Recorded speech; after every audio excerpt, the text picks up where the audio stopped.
انسان کی کامیابی کے لیے اللہ رب العزت نے تین چیزیں مقرر فرمائی ہیں: عقیدے کی اصلاح، عمل کی اصلاح، اخلاق کی اصلاح۔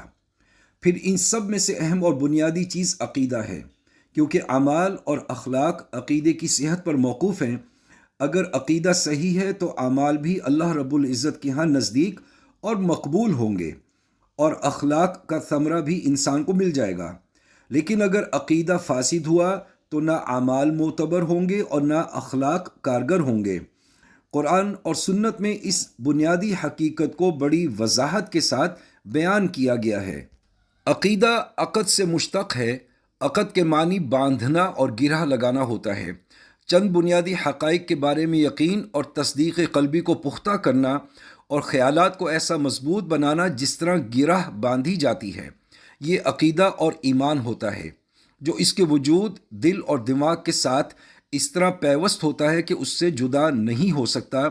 اور ایمان لغت عربی زبان میں تصدیق کو کہتے ہیں، اور شریعت میں ایمان کہتے ہیں۔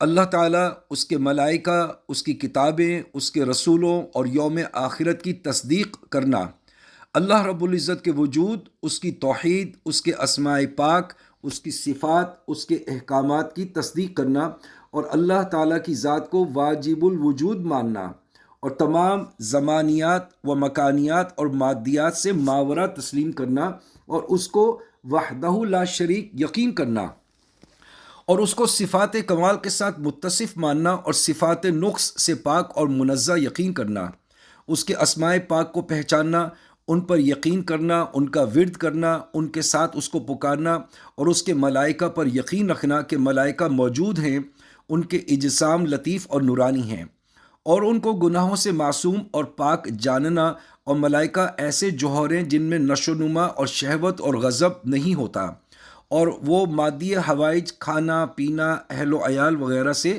مبرہ ہوتے ہیں۔ اگرچہ اللہ تعالیٰ کے انعام و اکرام اور اس کے قرب کے طالب ہوتے ہیں، اور یہ ملائکہ تمام مخلوق تک فیض رسانی کا ذریعہ ہیں، اور تمام کتب سماوی پر ایمان رکھنا کہ اللہ تعالیٰ نے ان کو بندوں کی ہدایت کے لیے نازل فرمایا۔ سب سے آخر میں قرآن حکیم نازل فرمایا، جس میں کسی قسم کا تغیر اور تبدل نہیں ہوا، اور قیامت پر یقین رکھنا، اور ہر اس چیز پر یقین رکھنا جو حضور صلی اللہ علیہ وسلم سے قطعی اور یقینی طور پر ثابت ہو، یعنی تمام ضروریات دین کی تصدیق کا نام ایمان ہے۔ ان میں سے کسی چیز کا انکار یا اس کی غلط تعویل کرنے سے آدمی دائرہ ایمان سے خارج ہو جاتا ہے۔ اسی لیے قرآن پاک میں اللہ رب العزت کا ارشاد ہے: وَمَن يَكْفُرْ بِاللَّهِ وَمَلَائِكَتِهِ وَكُتُبِهِ وَرُسُلِهِ وَالْيَوْمِ الْآخِرِ فَقَدْ ضَلَّ ضَلَالًا بَعِيدًا۔ سورہ نساء کی آیت مبارکہ ہے۔ اس کا ترجمہ اور مفہوم یہ ہے: اور جس شخص نے اللہ تعالیٰ، اس کے فرشتوں کا، اس کی کتابوں کا، اس کے رسول کا اور روز آخرت کا انکار کیا تو وہ بلا شبہ راہ راست سے بہت دور جا پڑا۔ انسان کی تمام ممکنہ ترقیات اسی عقیدے اور اسی نقطے کے ساتھ وابستہ ہیں۔ جس کا عقیدہ اور ایمان جس قدر مضبوط، پختہ اور راسخ ہوگا، جیسا کہ حضرات صحابہ کرام رضوان اللہ علیہم اجمعین کا ایمان اور عقیدہ تھا، تو اس کی اہمیت، ارادہ اور عزم بھی اسی قدر مضبوط ہوگا۔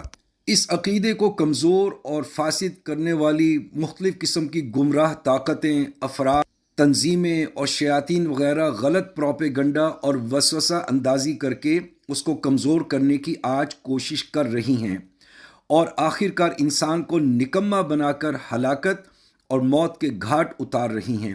اسی لیے حضور صلی اللہ علیہ وسلم نے ایک دعا بتائی: اے اللہ، ہمارے دلوں کو اپنے سچے دین پر ثابت رکھنا۔ مشاہدات اور تجربات بھی اس پر گواہ ہیں کہ نباتات اور اشجار کی شاخیں اور پتے جہاں سے پھوٹتے ہیں وہاں ایک گرہ ہوتی ہے، اور انہی گرہوں کی وجہ سے پانی اور خوراک صاف ہو کر اوپر جاتی ہے، اور درخت پھل پھول لاتے ہیں۔ اگر اس گرہ میں خرابی پیدا ہو جائے تو درخت کی تمام ترقی اور نشو و نما رک جائے گی۔ اسی طرح انسانی اعتقادات بھی ایسے ہیں کہ اگر ان میں کسی قسم کی خرابی، بگاڑ اور فساد آ جائے تو انسان کی تمام ترقی رک جائے گی، اور انسان کے اعمال حبط اور ضائع ہو جائیں گے۔ اعمال میں وزن، ثقل اور عفت انہی اعتقادات حقہ کی وجہ سے پیدا ہوتی ہے۔ اعتقاد کی صحت کے بغیر اعمال برباد ہوں گے۔ مومن انسان کا قصد ہمیشہ یہی ہوتا ہے کہ اس کو عقیدے میں سچائی حاصل ہو، اس کا اعتقاد صحیح ہو، درست ہو، جہل، کفر، شرک، نفاق، ارتداد، الحاد، شک، بے دینی اور تمام فاسد عقائد سے دور، منزہ اور مبرہ ہو۔ عقیدہ باطن کی طہارت ہے، فکری اور قلبی، ذہنی، روحی طہارت ہے۔ انسان کا باطن اگر پاک نہ ہو تو ظاہر کی طہارت اور پاکیزگی انسان کو کامیاب نہیں بنا سکتی۔